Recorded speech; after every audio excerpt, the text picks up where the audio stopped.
오늘 우리 다음 주 고난 주간 또 준비하는 마음으로 오늘은 이제 십자가의 그 의미를 좀 더 우리가 살펴보는 시간을 갖기를 원합니다.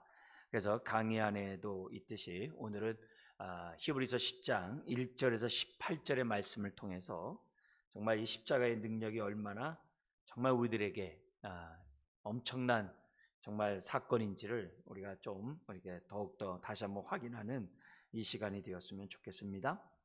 히브리서 10장 1절에서 18절 말씀 우리 한 절씩 교도하도록 하겠습니다. 10장 1절 율법은 장차 올 좋은 일의 그림자일 뿐이요 참 형상이 아니므로 해마다 늘 드리는 같은 제사로는 나아오는 자들을 언제나 온전하게 할 수 없느니라. 그렇지 아니하면 섬기는 자들이 단번에 정결하게 되어 다시 죄를 깨닫는 일이 없으리니 어찌 제사 드리는 일을 그치지 아니하였으리요. 그러나 이 제사들에는 해마다 죄를 기억하게 하는 것이 있나니 이는 황소와 염소의 피가 능히 죄를 없이 하지 못함이라. 그러므로 주께서 세상에 임하실 때에 이르시되 하나님이 제사와 예물을 원하지 아니하시고 오직 나를 위하여 한 몸을 예비하셨도다. 번제와 속죄제는 기뻐하지 아니하시나니 이에 내가 말하기를 하나님이여 보시옵소서 두루마리 책에 나를 가리켜 기록된 것과 같이 하나님의 뜻을 행하러 왔나이다 하셨느니라.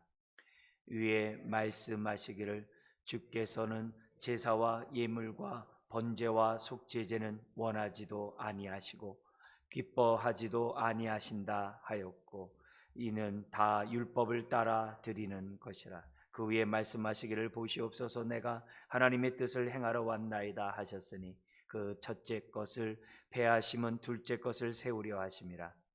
이 뜻을 따라 예수 그리스도의 몸을 단번에 들이심으로 말미암아 우리가 거룩함을 얻었노라. 제사장마다 매일 서서 섬기며 자주 같은 제사를 드리되 이 제사는 언제나 죄를 없게 하지 못하거니와 오직 그리스도는 죄를 위하여 한 영원한 제사를 드리시고 하나님 우편에 앉으사 그 후에 자기 원수들을 자기 발등상이 되게 하실 때까지 기다리시나니 그가 거룩하게 된 자들을 한 번의 제사로 영원히 온전하게 하셨느니라. 또한 성령이 우리에게 증언하시되 주께서 이르시되 그날 후로는 그들과 맺을 언약이 이것이라 하시고 내 법을 그들의 마음에 두고 그들의 생각에 기록하리라 하신 후에 또 그들의 죄와 그들의 불법을 내가 다시 기억하지 아니하리라 하셨으니 이것들을 사하셨은즉 다시 죄를 위하여 제사 드릴 것이 없느니라. 아멘.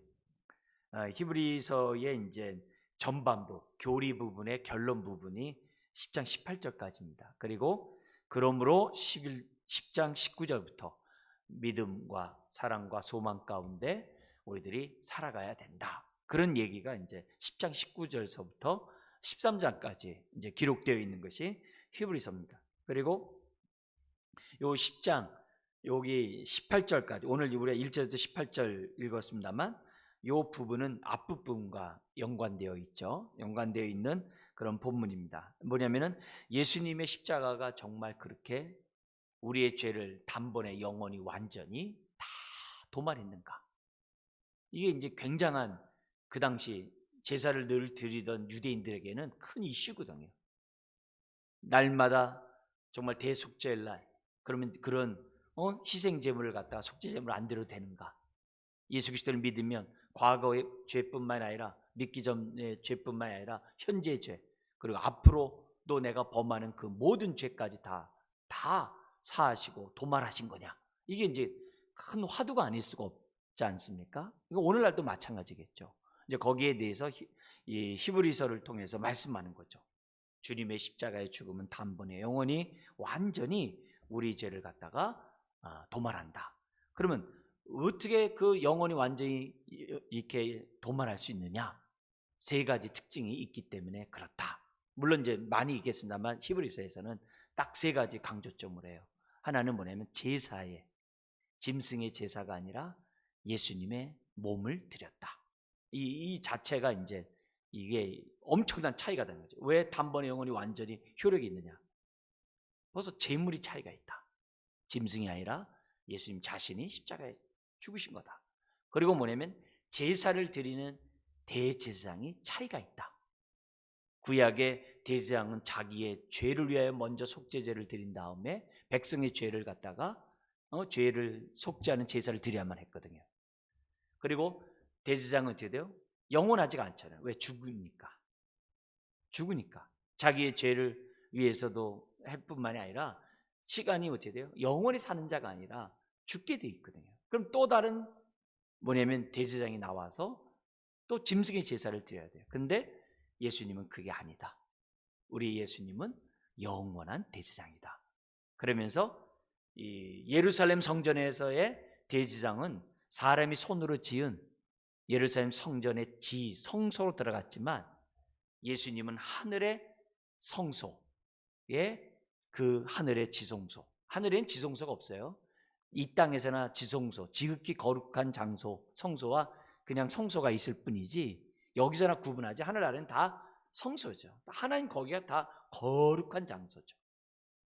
그래서 영원한 대제사장으로 땅에 있는 지성소가 아니라 하늘의 지성소, 하늘의 성소로 들어가셨기 때문에 예수님의 십자가의 죽음이 단번에 영원히 완전히 효력이 있다. 또 하나 있다. 또 하나의 차이가 뭐냐면은 구약에 있는 이 모든 것은 옛사람과 맺은 옛 언약가에서의 율법이다. 그 제사다. 옛 언약가에서의 그런 제사인 거다. 그러나 예수님은 새 언약의 뭐냐면 십자가의 제사라는 거예요. 새 언약. 이 새 언약이라는 개념이 옛 언약과 이건 완전히 이렇게 비교되는 그러한 언약이거든요. 그래서 여기서 나오는 우리 주님은 새 언약의 중보자로서 단번에 영원히 완전히 죽으시고 어디에 앉으신 거예요? 하나님 보좌 우편에 앉았다. 이제 끝난 거예요. 모든 제사가 딱 끝나버린 그런 주님의 십자가의 죽음이다. 그러니까 이런 의미에서 예수님이 옛 언약이 아니라 새 언약을 체결함으로써 십자가에 죽은 사건이기 때문에 이거는 뭐냐면 단번에 영원히 완전히 구약과 완전히 차이가 나는 그런 십자가의 사건이라는 것을 이 히브리 기자가 우리에게 지금 가르쳐 주고 있는 겁니다. 그러니까 이제 그런 가운데 이제 8장에서는 새 언약의 중보자로서 예수님이 죽으셨다는 걸 8장, 히브리서 8장이 얘기를 하고 있는 거고 9장에서는 뭐냐면 하늘의 지성소로 간 영원한 대제사장이라는 것을 9장에서 해주는 거고 이제 10장에서는 제물에 대한 얘기를 하면서 우리 히브리인들은 항상 이 대칭 구조로 글을 쓴다 그랬죠. A, B, C 한 다음에 설명할 때는 A-, B-, C- 로 이렇게 설명하기보다는 그런 것도 있어요. 물론요. 뭐 어떻게 해야 돼요? C-, B-, A-로 설명을 해요. 항상. 그러니까 앞에서 8장에서 이렇게 새 언약 얘기하고 그 다음에 대제사장 얘기하고 짐승, 제물 얘기했잖아요. 반대로 이렇게 얘기를 하면서 이 전체를 통합적으로 8장, 9장, 10장이 우리에게 이제 기록되어 있다는 거죠. 그래서 이걸 보면서 오늘 이 본문 안에 그동안에 했던 얘기가 또 우리 세 가지가 다 통합되어 있는 게 10장 1절부터 18절에 있는 그런 내용입니다. 그래서 우리가 이런 것들을 보면서 우리 다시 한번 보죠. 그러니까 그럼 이런 정말 이 제사, 속죄 이런 게 지금 오늘날 시대에도 이게 정말 효과가 있는가, 효력이 있는가? 효력이 있죠. 왜냐면 사람들은 원죄 아래 태어났고 저거 어떻게 돼요? 정말 그 죄의 형벌을 받을 수밖에 없는 하나님의 진노 아래 있을 수밖에 없는 그런 존재거든요. 그러니까 그런 존재가 죄사함을 받고 의롭다함 받고 하나님의 자녀가 되고 정말 하나님 나라에 들어가기 위해서는 예수님의 십자가가 없이는 그 어느 누구도 하나님을 배울 수가 없거든요. 그러니까 이 히브리서에 막 짐승의 막 속죄 제사 나오고 짐승의 제사 이렇게 나오고 그러면 아주 이게 고리고적의 옛날 종교를 가지고 이렇게 너무 이렇게 지금까지 저거 하느냐라고 생각할는지 모르지만은 여전히 십자가는 창세 이래로, 아담이 범죄한 이래로 모든 자들에게 너무나도 필요한 것이고, 이 십자가가 없이는 구약의 모든 사람들, 믿음을 따라 짐승의 제사를 드리면서 하나님 앞에 정말 나왔던 그 모든 사람들이 어떻게 돼? 예수님이 이 땅에 오지 않으면 다 헛된 거가 되는 거죠. 근데 그들의 짐승의 제사를 통해서 드리는 그 제사가 효력이 있었던 이유는 우리는 어디서 보냐면 예수님이 요한복음 3장 15절 16절에 말씀하셨거든요. 뭐냐면 모세가 놋뱀을 든 것처럼 인자가 들려야 하리라. 그 메시지를 통해서 우리에게 뭘 보여주는 거예요? 그들이 모세가 놋뱀을 들면서 이것을 바라보는 자는 살고 바라보지 않는 자는 죽는다. 그래서 믿음으로 바라보는 자들은 다 산 거고, 아니 해독제를 줘야지 무슨 믿음으로 바라본다고 우리 불뱀에 물린 데서 죽지 않냐? 이렇게 생각하는 사람은 십자가를 놋뱀을 안 바라봤겠죠, 믿음으로. 근데 믿음을 바라본 자는 다 살았거든요. 뭐냐면 예수 그리스도가 이 땅에 오셔가지고 십자가에 하나님의 구원의 역사를 이룰 것을 믿음의 눈으로 바라보면서 짐승의 제사를 드린 사람들은 다 사는 거죠. 다 그 믿음이 효력이 되는 거죠. 그리고 또 예수님이 오셔야지만이 그들의 믿음이 어떻게 돼요?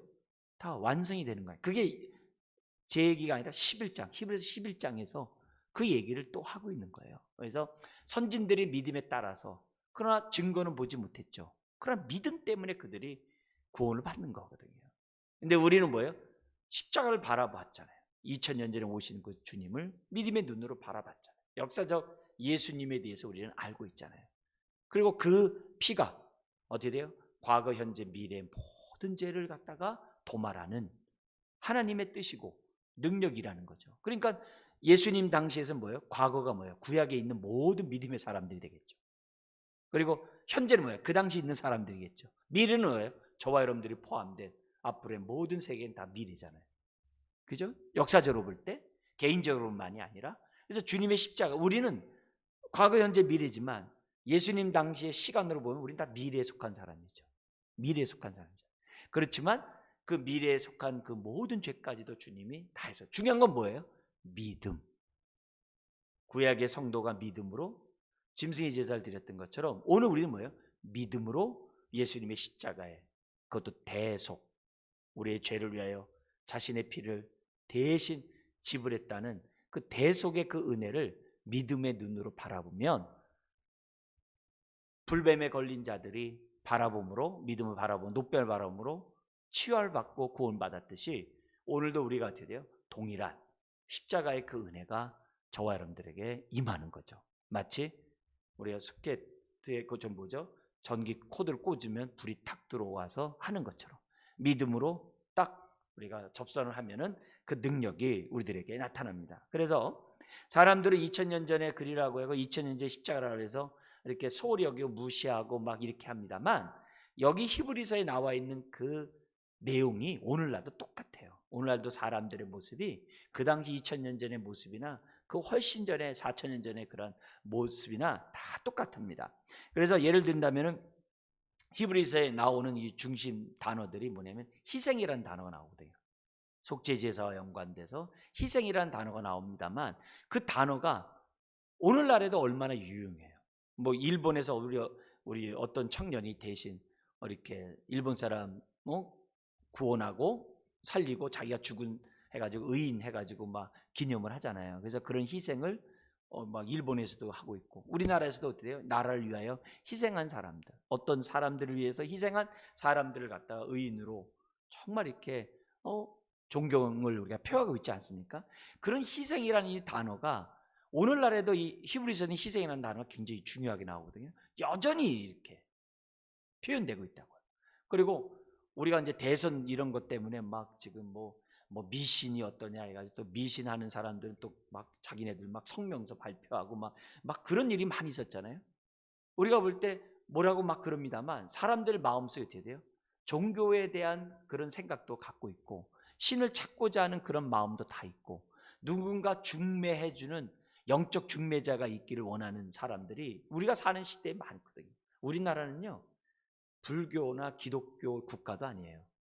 우리나라는 이 토속 종교, 우리가 갖고 있는 미신이 갖고 있는 그런 이 종교가 우세인 나라예요. 우리나라 자체가. 그러니까 이게 목사가 뭐 숫자가 많다고 그러잖아요. 그 사람들에 비하면요 숫자 비교도 안 될 정도로 거긴 훨씬 많아요. 그러니까 그런 속에서 우리나라가 지금 하고 있으나만 대선에 나오는 그런 분들도 뭐예요? 영향이 있거든요. 그러니까 신을 찾고자 하는 마음과 중매자를 통해서 뭐 점치고 이런 것들이 얼마나 많은데요. 사람들이요.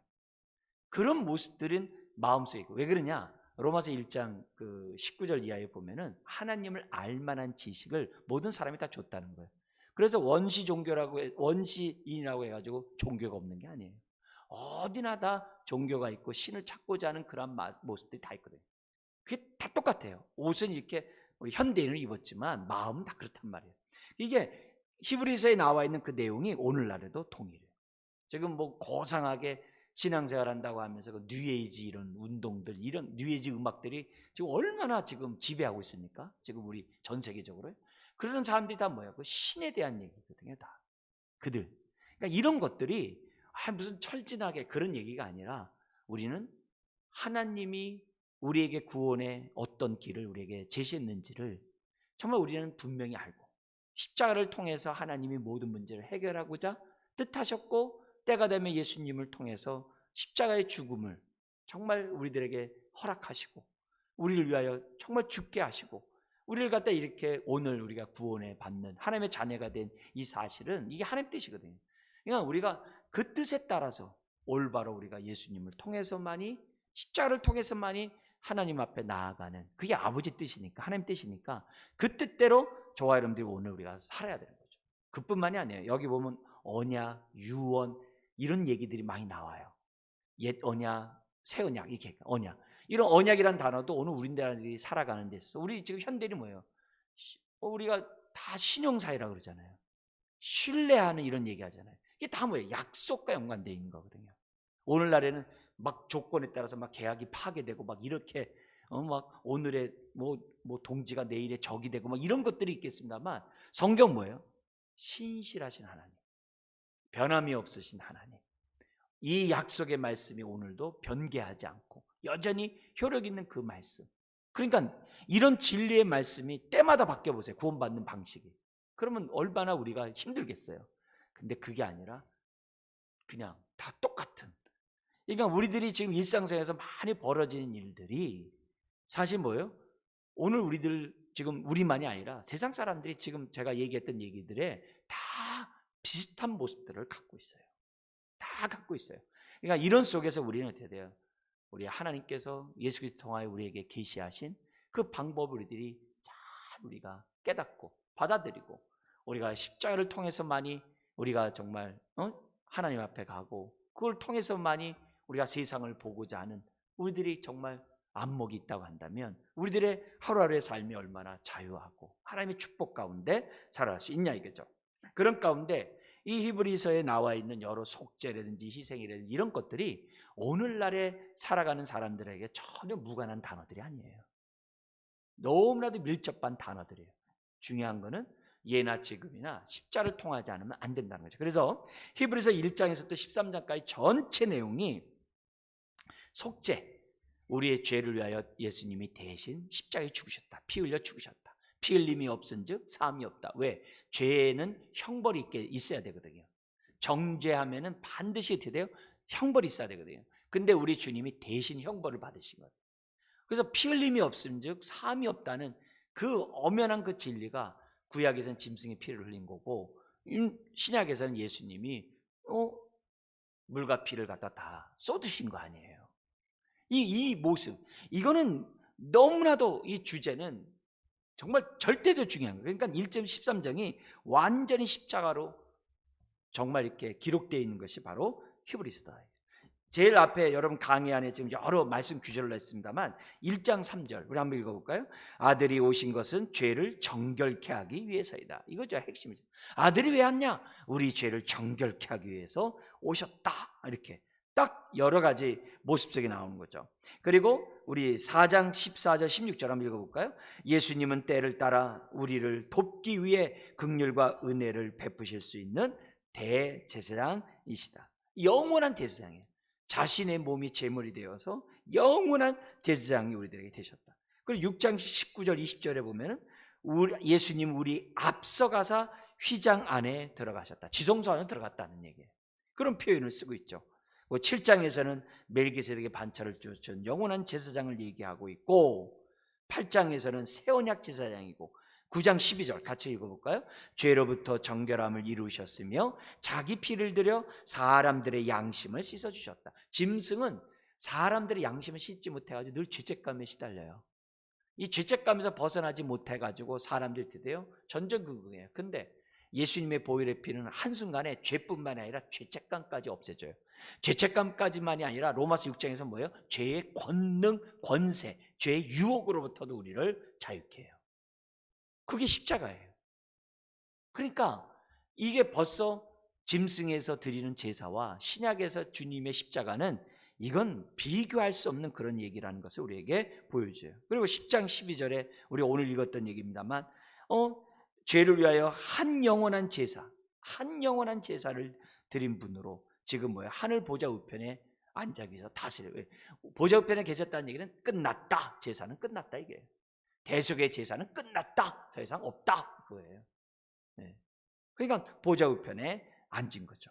그래서 너무나 감사해요. 13장 12절에서도 자기 피로로서 백성을 거룩하게 하려고 어디 갔다고 그래요? 성문 밖으로 나가 고난을 받아요. 그래서 예수님은 어떻게 돼요? 성문 밖에 골고다에서 십자가 못 박히신 거예요. 구약의 그런 예언들을 다 성취하신 그런 모습이 히브리서 나와요. 그러니까 이 속죄라는 이 단어, 이 얘기가 우리가 현대 사람들이 뭐 한다고 합니다만 그렇잖아요. 무속인이 우리나라를 지배하고 있는 이런 현실 속에서는요, 그들의 그 속죄의 어떤 그런 모습들은 너무나도 우리들이 가까이 느낄 수 있는 그러한 요소들이라는 사실을 저와 여러분들이 잊어서는 안 됩니다. 그러니까 우리가 하나님이 정하신 그 십자가에 대해서 이게 얼마나 감사한 거예요. 그걸 발견했을 때, 그걸 믿을 수 있다니, 그 은혜에 감사해서 올바른 길을 타고 우리가 가야 되지 않겠어요? 여러분 버스 한번 잘못 타보세요. 엄한 데 가가지고서 여러분 내리지 않습니까? 그러다 세월 다 가버리면 어떻게 하겠어요? 우리가 목적지까지 제대로 된 버스 타고 가야지. 우리가 이것저것 다 해가지고서 우리가 갈 수 있는 게 아니죠. 자, 그러면서 좀 더 이 히브리서의 그 목적을 보면요, 크게 두 가지예요. 목회적인 관점에서 지금 뭐냐면 연약하고 정말 비틀거리고, 히브리서 12장 같은 데 보면은 그냥 막 이렇게 어그러지고 이그러진 그 다리를 가지고서 이렇게 이렇게 우왕좌왕하며 걷는 이런 사람들을 똑바로 걷기 위해서, 똑바로 걸어서 주님이 육체로 찢어놓은 새롭고 산 길로 가도록 하기 위해서 기록한 것이 바로 히브리서예요. 근데 다분히 목회적이에요. 성도를 이렇게 온전케 하고자 하는. 자, 그런 가운데 그 당시 히브리 교인들이 믿음을 갖고 있고 예수님을 믿는다고 하면서도 워낙 유대인들도 많잖아요, 주변에. 그러니까 유대인으로부터 핍박 많이 받잖아요. 또 유대인 유혹도 받잖아요. 믿음만 가지고 안 돼. 갈라디아서 같이 할례 받을 거 율법 지켜야 돼. 유대인화 돼야 돼. 뭐 이런 식으로 얼마나 유혹들이 많겠어요. 주변에 핍박만이 있는 게 아니라 유혹들도 있잖아요. 그러니까 신앙이 어린 그 당시 성도들은요, 갈라디아 교인처럼 너무나도 힘든 거예요, 사는 게 자체가. 그러니까 그런 사람들의 신앙을 잡아줘야 되는 거예요. 오늘날도 마찬가지거든요. 오늘날도 우리들이 뭐냐면 십자가의 도에 대해서 우리가 분명히 알아서 십자가를 자랑할 수만 있다면 그냥 그 사람은 끝난 거예요. 그냥. 왜냐하면 성령의 사람이니까 어떤 상황에서도 육체의 생각이 아니라 성령에 따라 생각하려고 하기 때문에 십자가를 자랑할 그런 인생이 딱 됐으면요, 그거는 정말 자유한 자예요. 그런 입장에서 볼 때 목회자가 어떻게 돼요? 성도들이 십자가를 자랑하는 성도들로 만드는 것이 그게 목회자의 사명이잖아요. 지금 히브리 저자도 똑같은 마음이에요. 근데 가장 대표적인 네 가지가 문제가 있었어요. 이게 크게 세 가지가 있는데 거기에 대한 답은 다 똑같아요. 첫 번째, 세 가지만이 아닙니다만 많이 있지만 그래도 세 가지만 쫙 얘기한다면, 첫 번째는 뭐냐면 배교의 문제예요. 너무 핍박이 강하니까, 핍박이 세니까, 왜냐면 산업도 빼앗기고 유리해야 되고, 히브리서 나오잖아요. 유리를 하면서 정말 연명해야 될 이런 상황이 있을 때, 더구나 유대 그리스도인들 같은 경우는 그 공동체 쫓겨나거든요. 공동체 쫓겨나면 장사도 못해요. 거기 자기네 조합이 있어가지고 거기 들어오지도 못하기 때문에 장사도 못해요. 이게 아주 생계 문제 전체가 끊어지게 되는 그런 위기까지 겪어야 돼요. 핍박은 두말할 것도 없고. 그러니까 이런 모습 속에서 사람들이 돼요. 그냥 눈 한번 감고 그냥 응? 그쪽 무리 속에서 나오지 않고 있으면서 실질적으로는 십자가를 갖다, 영광스러운 십자가를 갖다 육으로 바꿔버리는 그런, 성령을 시작했다 육으로 끝나는 그런 행동들을 갖다가 배교 때문에 사람들이 뭐냐면 하려고 하는 유혹들이 있었다는 거예요. 그게 이제 가장 큰 그런 문제예요. 지도자들이 감옥에 갇혀 있고 막 이런 모습이 그 히브리서 배경이거든요. 또 하나는 뭐냐면은 낙심과 피곤함의 문제예요. 오심하신 이 재림이 이 지연되는 거예요. 오심하신 그 예수님이 재림이 지연되니까 신앙생활 하다 보면 조금만 하다가 어떻게 돼요? 지치는 거죠. 때로는 뭐예요? 낙심이 되죠. 낙심이 되죠. 왜냐면 신앙생활 하다가 우리가 뭐예요? 이 낙심되는 일이 이게 한두 번이 아니잖아요. 심지어는 우리 갈라디아서 우리 배웠죠? 갈라디아서 6장에서 뭐 했어요? 선을 행하다 뭐하지 말지니 낙심하지 말지니 그랬어요. 선을 행하다 보면요 낙심될 일이 많아요. 예? 예를 들어서 구제하다 보면요 재정이 떨어져요. 구제하다 보면. 그러면 이거 내가 이거 꼭 나도 이렇게 죽겠는데 내가 이게 해야 될까? 이런 생각이 많이 들거든요. 그리고 막 희생하다 보면 왜 나만 이렇게 희생해? 왜 나만 이렇게 종노릇해? 왜 나만 섬겨야 돼? 나도 대충 하면 되는데.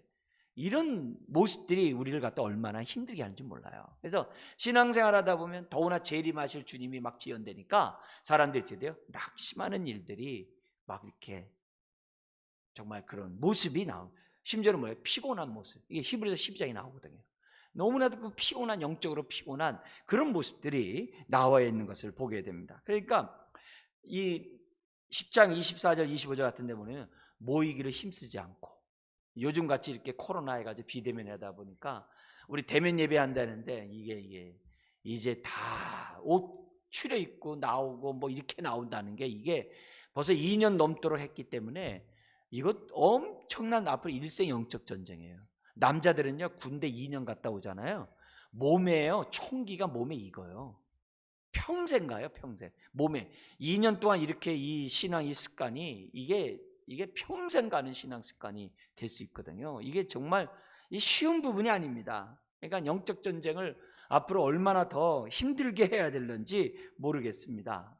더구나 히브리서에 보면요 믿음이 파산할 지경에 놓인다 그랬어요. 배가 파산하듯이 믿음이 파산하는 그런 일들이 지금 너무 지치는 거예요.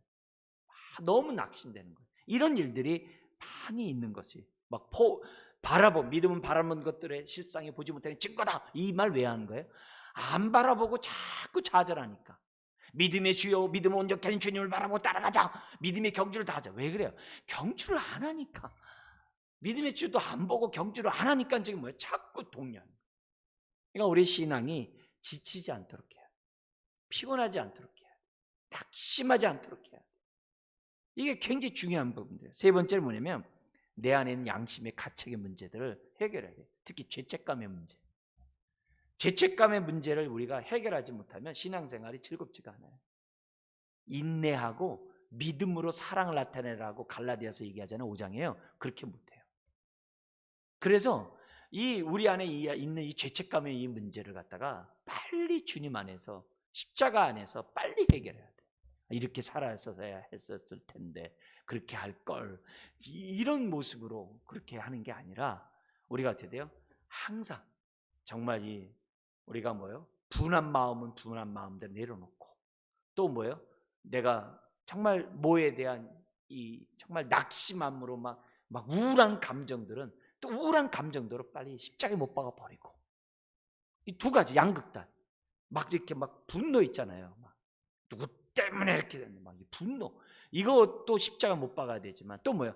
이래저래 우울한 이런 마음도 있잖아요. 막 낙심서부터 좌절하고 낮은 자존감, 막 우울한 이런 것도 뭐예요? 십자가 빨리 못 박아 버려야 돼요. 그렇지 않으면은 신앙생활하기가 참 어려워요. 참 어려워요. 그러나 우리 예수님이 이사야 61장 얘기하잖아요. 우리들의 이런 모든 이런 깨어진 이 마음을 치유하기 위해서 오셨다라고 얘기하시잖아요. 그러니까 그런 것들을 빨리 우리들이 해결해서 우리의 양심이 정말 하나님의 은혜로 인하여 깨끗한 것으로만 끝나는 게 아니라 이 양심이 어떻게 돼요? 내가 성령을 쫓아 행함으로 성령의 열매를 내가 맺어가야지. 내가 어떻게 돼요? 이제는 나를 위해 살았으나 다른 사람을 자유케 하기 위해서 내가 섬겨야지. 갈라디아 5장 우리 있는 그 주제에 따라서 저와 여러분들이 살아야만 한다는 거죠. 근데 이런 삶, 아까 배교의 문제나 낙심과 피곤의 문제나 양심의 이런 문제를, 이런 죄책감 문제를 해결할 수 있는 게 뭐냐? 답은 간단해요. 십자가. 딱 그거라는 거예요. 그 문제를 해결할 수 있는 길은 십자가다. 그게 히브리서예요. 1장에서 13장까지 쫙 설명하는 것이 히브리서예요. 그러면서 우리 아까 제가 초대에서 얘기했던 것처럼, 그러니까 배교든 피곤하든 불편한 양심이든 대답은 똑같아요. 십자가예요. 네. 그래서 우리가 십자가를 통해서 나의 모든 것들을 우리가 이해하고 깨닫고 바라봐야 되는 그런 모습입니다. 그래서 영원히 완전히 단번에 영원히 완전히 될 수 있는 그런 이유는 아까 다른 게 아니라 뭐예요? 세 가지. 그죠? 세 가지를 우리에게 보여주는데, 먼저 이렇게 1절부터 10절까지는 예수님의 십자가는 아주 효과적인 제사를 제공하는 거예요. 그러니까 이 제사면 다 끝내. 만병통치약이란 말이 있잖아요. 이 암이 많아도 뭐예요? 그 알약 하나만 딱 먹으면 어떻게 돼요? 만약에 암이 난다고 해보세요. 그러면 그거 뭐 누구나 다 먹으려고 하겠죠. 모든 병 그 알약 하나만 먹으면 끝나. 딱 그러면 어떻게 돼요? 그건 정말 하겠죠. 그게 십자가라는 거죠. 이제 그걸 우리들에게 보여주는 것이 1절부터 10절이라는 얘기죠. 그래서 예수님의 죽음은 구약의 제사를 갖다 완성할 뿐만 아니라 그걸 능가하는 제사라는 것을 우리에게 보여줘. 왜요? 자신의 피를 흘린 제사라는 거죠. 그러면서 1절부터 4절까지는 뭐냐면 구약의 제사는 온전하지 못하다 이 말이에요. 근데 그 특징이 뭐냐면 네 가지가 있어요. 뭐가 네 가지냐면, 첫 번째 우리 한번 읽어볼까요? 그 특성은 실체가 없다는 거다. 이게 장래에 오는 것에 대한 좋은 일의 그림자일 뿐이라는 거예요. 실상 실체가 아니라는 거예요. 그림자일 뿐이라는 거예요. 두 번째는 뭐 해야 돼요? 특징이 뭐예요? 읽어볼까요? 그 본성은 반복적인 거다. 왜요? 해마다 드려야 되니까. 대속죄를 중심으로. 세 번째 뭐예요? 그가 이룬 것은 부적절하다. 짐승의 제사들은 언제나 뭐예요? 인간의 갖고 있는, 거기 보면 2절에 보면 다시 죄를 깨닫는 일이 없으리니, 이 말은 뭐예요? 죄의식이 없으리니 했는데, 짐승의 제사는 계속 죄의식을 갖는다 이 말이에요. 그래서 뭐예요? 그 짐승의 제사는 우리들의 양심의 이런 죄책감 이런 문제들을 해결할 수 없다는 거예요. 그 다음에 네 번째는 어떻게 해야 돼요? 그 특징이 뭐예요? 그 재료는 타당하지 않다. 뭐예요? 황소와 염소의 피는 안 된다 이거예요. 그러니까 구약의 제사들은 다 뭐예요? 온전하지 못해. 그럼 무슨 의미가 있어요? 믿음에 따라서 제사를 드렸다는 거예요. 하나님의 약속의 말씀을 믿고 그 믿음에 따라 짐승의 제사를 드리라는 그 약속의 말씀을 믿고 그들이 어떻게 돼요? 제사를 드린 거예요. 그 믿음으로 그가 하나님부터 제사함 받고 은혜를 받은 거죠. 자, 그러면서 그러나 그리스도의 제사는 아주 온전하다, 완전하다. 그 네 가지를 한번 볼게요. 첫 번째 한번 읽어볼까요? 그분은 순정적인 삶을 사셨고 그의 제사는 희생제사였다. 그 5절부터 9절 나와 있는 내용 자체가 다 뭐예요? 다른 게 아니거든요. 예수님이 순종의 삶을 사요. 철저히 아버지의 뜻에 따라서 우리 주님이 돼요. 고난의 길을 가지고 십자가를 지셨다는 거죠. 완전히 하나님의 뜻에 예수님이 던진 거죠. 두 번째, 예수님의 제사가 온전했던 이유는 뭐죠? 읽어볼까요? 그리스도의 사역은 새 언약을 창시했다는 거죠. 그게 9절에 나오는 거죠. 새 언약을 갖다가 만든, 옛 질서는 폐해졌고 새 질서가 세워졌던 새 언약을 창조하신 분이 뭐냐면 그 그리스도의 십자가라는 거죠. 세 번째가 있어요. 한번 읽어볼까요? 예수님은 거룩한 백성을 창조하셨다는 거죠. 감사하죠. 이거는 율법이 할 수 없는 거죠. 제사만이 아니라 거룩한 백성을, 더구나 교회를 창조하시는 이 놀라운 일을 갖다 한 거죠. 그럼 네 번째 특징이 나오죠. 그의 희생 제사는 뭐라고요? 단번에 이루어졌다. 그러니까 예수님의 죽음이 얼마나 구약의 제사보다 탁월한지를 지금 뭐냐면 히브리서가 우리에게 보여줍니다. 자, 그러면서 그 다음에 뭐야? 아까 얘기했던 영원한 대제사장, 아론의 자손과 예수님은 멜기세덱의 반차를 쫓은 영원한 제사장이 차이가 있다고 그랬죠. 두 번째 특징이죠. 그게 11절과 14절에 나와요. 여기 보면은 이 11절에 보면은 아론의 제사장에 대해서는 이건 어떻게 돼요? 그가 어떻게 하든지 간에 뭐라 해야 돼요? 인간의 죄를 갖다가 완전히 도말할 수 없다는 거예요. 아론의 자손들의 대장이 아무리 해도 그거는 인간의 그 죄 문제를 갖다가 해결할 수 없다. 그도 자기를 위해 속죄제를 드려야 되고 백성을 위해 또 속죄를 드려야 되는 연약한 자에 불과하다는 것을 우리들에게 보여주고 있다는 거죠. 그러니까 오늘 이 얘기할 때 과거의 그런 제사들은 뭐래요? 비효율적인 거죠. 그런 의미에서. 그렇다고 해서 의미가 없다는 게 아니라서요. 그들이 약속의 말씀을 믿고 드린 제사라는 것을 우리가 항상 생각하면서 그 제사를 봐야 되겠죠. 자, 그러면서 이 주님의 영원한 대상은 바뀌지가 않는 거예요. 그러니까 단번에 영원히 완전히 우리 죄를 도말한 거죠. 짐승도 아니라 자기 몸을 피 흘리니까. 이 놀라운 얘기죠. 여러분 이게 얼마나 이게 끔찍해 끔찍해 이렇게 생각할 게 아니라 정말 거기서 우리는 얼마나 이 하나님의 생명의 빛이 우리에게 비춰지는지 몰라요. 그러니까 이런 얘기들이 왜 그러냐면 죄가 얼마나 무서운지, 하나님의 진노 아래 있는 것이 얼마나 무서운지, 내가 이 죄책감 가운데 내가 막 이렇게 살아가는 이것이 내 인생 얼마나 피폐가 많은지, 이런 부분에 대해서 막 아주 절실하게 깨닫지 못하고 거기서 내가 헤어나려고 하더라도 헤어나지 못하는 내 모습에서 막 절망 막 이렇게 안 한 다음에 예수님 믿으면 제산 받고 하나님의 자녀가 되고 천국 가고 좋아요, 그럼 나 믿을게요. 이거하고는 차이가 많은 거예요. 너무 많은 거예요. 그러니까 우리가 빨리 우리가 주를 아는 지수에 자라가면은 내가 얼마나 정말 정과 욕심 가운데 얼마나 하나님의 진노 아래 있는지를 보게 되거든요. 깨닫게 되거든요. 주를 안 만큼 내 죄를 깨닫게 되거든요. 그러면 그럴수록 십자가가 얼마나 위대하고 은혜롭고 정말 하나님의 사랑인지를 깨닫게 되는 거거든요. 그만큼이요. 그러니까 빨리 자라야 되는 거죠. 이 40일 신앙 훈련하면서 막 암송시키고 막 그러고 쓰게 하고 막 그러잖아요. 그게요, 놀라울 만큼이요, 그게 다 성령님이 기억나고 생각나게 하는 말씀이에요. 네. 주님의 우리에게 하신 말씀이 그거잖아요. 성령님이 오시면 내가 너에게 이른 말이 다 기억나고 생각나게. 그래서 하는 거예요. 그래서 제가 예전에도 얘기했습니다만 옛날에 우리 한 권사님은 치매인데 다른 건 다 잊어버렸는데 찬송가 안 잊어버렸다는 거 아닙니까? 몇 잔 찬송합니다 하면 찬송 다 부르는 거 아닙니까? 그게 얼마나 참 은혜로워요. 다른 거 다 잊어버린 찬송가 그걸 외워가지고 그걸 예배를 드리고 계시니 이게 얼마나 좋아하겠어요. 자, 그러면 십자가의 그 효과적인 그 제사장의 모습을 이렇게 잠깐 보면요, 이 제사장은 1번 멜기세덱의 반차를 쫓은 어떻게 돼요? 영원한 제사장인 것을 우리들에게 보여줍니다. 그 다음에 2번을 보면은 육체가 있는 동안은 잠깐 동안 천사보다 못하는 인성을 갖겠죠. 그래서 시험도 받죠. 그러나 죄는 없다. 그 얘기가 이제 그 뒷부분에 나오고 있어요. 그러나 3번에 단 한 번만의 제사로 우리의 모든 것을 끝내고 4번 하나님 보좌 우편에 앉아 계신다. 그런 얘기를 하고 있어요. 그럼 지금 뭐 하고 있어요? 13절에 그 후에 자기 원수들을 자기 발등상이 되게 하실 때까지 기다리시나니, 이 말은 다른 말은 뭐예요? 지금도 우편에서 뭐예요? 통치하고 계시는 거예요. 이 세상을 통치하고 계세요. 그래서 결국 그리스도의 제사는 어떻게 돼요? 우리의 죄를 완전히 없애는 아주 탁월한 하나님의 지혜인 것을 우리들에게 가르쳐주죠. 자, 마지막 한 가지 더 남았죠. 왜 단번에 영혼이 완전히 나왔어요? 이제 언약 문제 나왔죠. 아까 재물 문제 나왔고 대제사장 얘기했잖아요. 그럼 뭐가 나왔어요? 이제 언약, 옛 언약과 새 언약의 차이.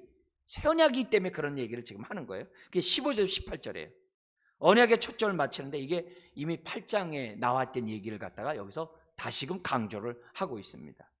여기 보면은 이 예수님이 십자가에 죽으신 것은 뭐냐면 새 언약의 중보자로서.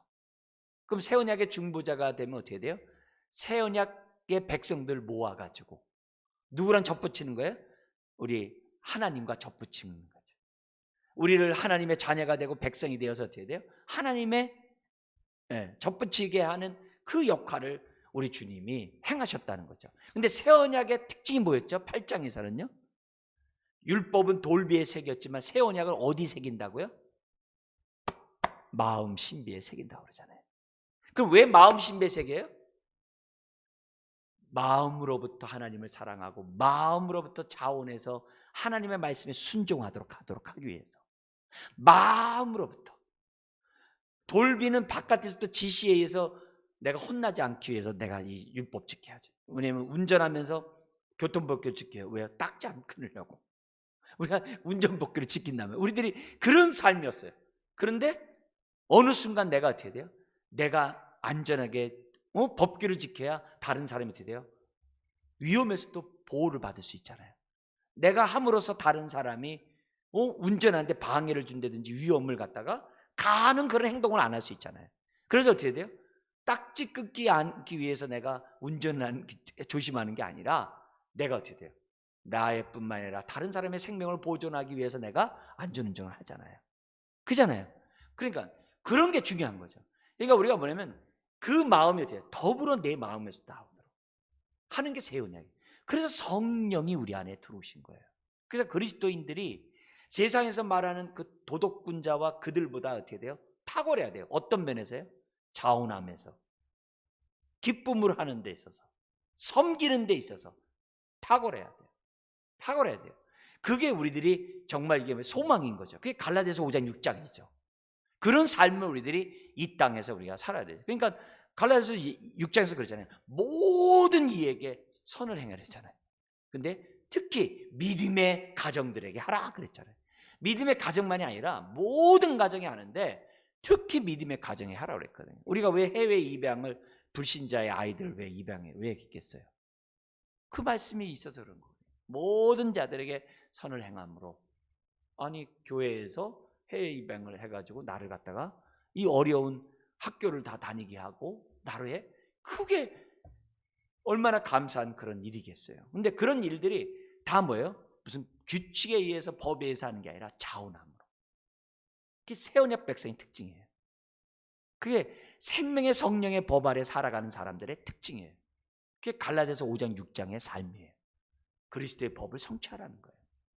서로 피차 종로로 탐으로 우리가 그리스도 법을 성취하는 저와 여러분들이 돼야만 한다는 거죠. 그래서 뭐가 필요한 거예요? 옛 언약 안에서 자꾸 불순종하니까 어떻게 돼요? 새 언약 안에서 자발적인 순종, 예수님이 본이 됐던 것처럼 그 섬김의 종의 모습을 저와 여러분들이 가져야 된다는 것이 지금 뭐예요? 거기 뒷부분에 나와 있는 내용이에요. 그래서 오늘 16절의 말씀을 한번 읽겠습니다. 주께서 이르시되 그날 후로는 그들과 맺은 언약이 이것이라 하시고 내 법을 그들의 어디에요? 마음에 두고 그들의 어디에 두어요? 생각에 기록하리라 하신 후에. 할렐루야잖아요. 그러면서 새 언약 백성들의 특징은 뭐예요? 그들의 죄와 그들의 불법을 내가 다시 기억하지 아니하리라 하셨으니. 할렐루야. 우리가 하나님 앞에서뿐만 아니라 사람들 앞에서 짓는 모든 죄들은 뭐예요? 다시 기억하지 않는다. 이 귀절이 시편 32편 1절과 로마서 4장 7절 8절에 있는 말씀과 같은 얘기예요. 이 귀절을 우리에게 주면서 다시는 우리가 뭐예요? 하나님 앞에 나갈 때 이젠 용서해 주세요, 이젠 용서해 주세요. 우린 그렇게 말은 합니다만 기본적으로 우리 원칙은 뭐예요? 내 죄가 모든 것을 탕감받았습니다. 그런데 내가 원하는 바 선을 행하지 않고 원치 않은 바 악을 행하는 죄인이네요. 그래서 이 죄인을 하나님 용서해 주십시오. 근데 우리의 신분은 뭐예요? 의인이죠. 그죠? 신분은 의인인데 죄인인 거죠. 그러니까 잘 생각하세요. 옛날엔 죄인이었는데 지금 뭐예요? 의인이에요. 근데 여전히 육체를 갖고 있는 한 죄를 범하기 때문에 죄인이에요. 그래서 루터가 한 말이에요. 죄인 된 의인이에요. 그러니까 의인인데 죄를 짓는 사람이라고 루터가 얘기를 하거든요. 육체가 있는 한동안 어쩔 수 없어요. 그러나 신분이 우리가 취소되는 게 아니에요. 그래서 저 주일학교 때 우리 선생님이 이걸 우리가 이해를 못하니까 두 사람을 갖다가 먼저 학생을 한 명 데려놓고 선생님이 학생 손목을 딱 잡아. 그리고 학생 보고 자기 손목을 잡으래. 그러니까 서로 엇글려 잡았어. 그러니까 뭐라 그러냐면 학생이 잡은 애가 뭐냐면 너 한번 그 손을 놔봐라. 그리고 손 한번 휘저어봐라. 그러면 어떻게 되면 손이 막 자유로워. 근데 이쪽 손 그 다시 잡아봐라. 그러고 이쪽 손 한번 풀어봐라. 하면 선생님 꽉 잡으면 되게 풀립니까? 안 풀리죠. 그러면서 무슨 얘기하냐면 내가 지금 주님 역할 했다. 네가 지금 우리들 사람 역할 한 거다. 너는 주님을 잡았다가 놓을 수도 있고 잡았다가 놓을 수 있지만 주님이 너 한 번 잡으면 영원히 안 나.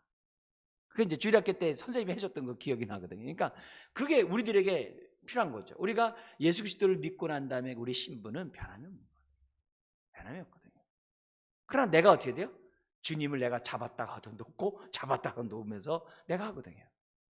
아니죠. 우리는 주님 손 꼭 잡고 주님 가신 그 길을 우리는 십자가를 지고 주님을 따라가는 거죠. 그럼 놀랍게도 내 짐은 가볍대잖아요. 내 멍에는 가볍고 쉽대잖아요. 이거 얼마나 할렐루야예요. 왜요? 성령님이 그걸 다 하게 하시거든요. 성령님이 다 하게 하시니까 우리들에게 그럴 수 있다는 거죠. 그리고 나서 결국 우리가 이 단번에 영원히 완전히 우리 죄가 도말할 수 있는 것은 다른 게 아니죠. 하나님의 이 약속의 새 언약의 약속의 말씀 때문에 뭐라고 했어요? 내가 다시는 기억하지 아니하리라. 주님이 그러셨잖아요. 다시는 기억하지 아니하리라. 근데 우리는 뭐예요? 내가 저 사람 용서해줬는데 이거 도대체 안 되겠구나. 언제까지 용서해줘죠? 이러면 안 되는 거예요. 그러니까 주님이 우리를 다시 기억하지 않는 것처럼 우리도 어떻게 돼요? 자꾸 잊어버려야죠. 거기에 대해서 내가 해줬는데 다시 돌려받으려고 하면 안 되는 거죠. 새 언약 백성은 다른 게 아니에요. 무엇보다도 새 언약 백성은 하나님이 어떻게 돼요? 저와 여러분들의 죄를 다시 기억하자. 그러니까 우리가 로마서 14장이 뭐예요? 그리스도의 의의 옷을 입고 우리가 뭐예요? 하나님 앞에 나아가 사는 거예요. 로마서 5장이 믿음으로 의롭다함 받은 자의 5가지 축복이 나오잖아요. 그 축복 가운데 하나가 뭐예요? 우리가 하나님 보좌 앞에 담대히 당당히 서 있는 축복을 누리는 게 의롭다함 받는 자의 신분의 변화를 얻은 자가 누리는 축복 가운데 하나가 그거거든요. 보좌 앞에 담대히 나아가. 그것도 기쁨으로 즐거움으로 담대히 나가는 그 축복이 왜 그래요? 새 언약 백성이니까. 오늘 주제로 얘기한다면 우리 죄가 단번에 영원히 완전히 도말된 하나님의 자녀니까. 아멘. 우리가 이걸 우리 생각해보고 오늘 우리들이 지금 다시 한번 십자가에서 나의 죄가 과거 현재 미래 모든 죄가 또 뭐예요? 죄책감이 또 뭐예요? 죄의 유혹과 죄의 권세가 그 어떤 형벌에서 우린 다 뭐예요? 완전히 자유케 된 줄 믿고 우리의 신분이 하나님의 자녀 의의 신분인 것을 확실히 믿고 우리가 이미 목욕한 자는 우리 예수님 뭐라 그랬어요? 베드로에게 발만 씻으면 되는 거예요. 이미 목욕했기 때문에 신분이 바뀐 거예요. 그러나 그때마다 우리가 손을 씻듯이 손발을 씻는 저와 여러분들 또 우리 이제 다가오는 이 고난주간 때 십자가가 우리의 심령에 밝게 비춰지기를. 그래서 우리들의 우환이 떠나가고 우리의 근심이 떠나가고 정말 여기 나오는 3가지 있었잖아요. 그런 어떤 핍박 배교의 상황에서도 당당하고 우리가 지치고 낙심되는 이런 상황에서 좌절하지 않고 내 양심이 어떻게 돼요? 막 그게 아니라 내 선한 양심 가운데 정말 우리가 고난주간을 통과하는 저와 여러분들을 되게 주의 이름 축원합니다. 기도하겠습니다. 하나님 아버지